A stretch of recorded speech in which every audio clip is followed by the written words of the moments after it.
નમસ્કાર દર્શક મિત્રો, એચડી ન્યૂઝમાં આપનું હાર્દિક સ્વાગત છે। હું છું આપની સાથે આરડી વાઘેલા। જોઈએ આજના મુખ્ય સમાચાર।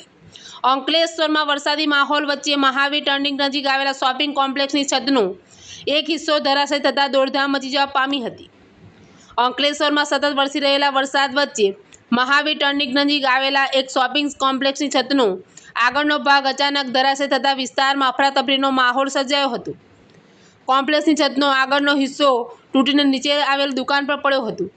ઘટનાના પગલે આસપાસના વેપારીઓ અને લોકોમાં દોડધામ મચી ગઈ હતી। જોકે ઘટના સમયે દુકાનમાં અને આસપાસના લોકોની અવરજવર ઓછી હોવાથી કોઈ જાનહાનિ કે ઈજા નોંધાઈ નથી।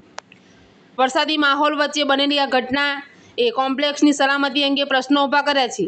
સદનસીબે આ ઘટનામાં કોઈ જાનહાનિ થઈ નથી, પરંતુ મોટી દુર્ઘટના ટળી હોવાનું સ્થાનિકોએ જણાવ્યું હતું। એચડી ન્યૂઝ સાથે રિપોર્ટ જયેશ પ્રજાપતિ, અંકલેશ્વર।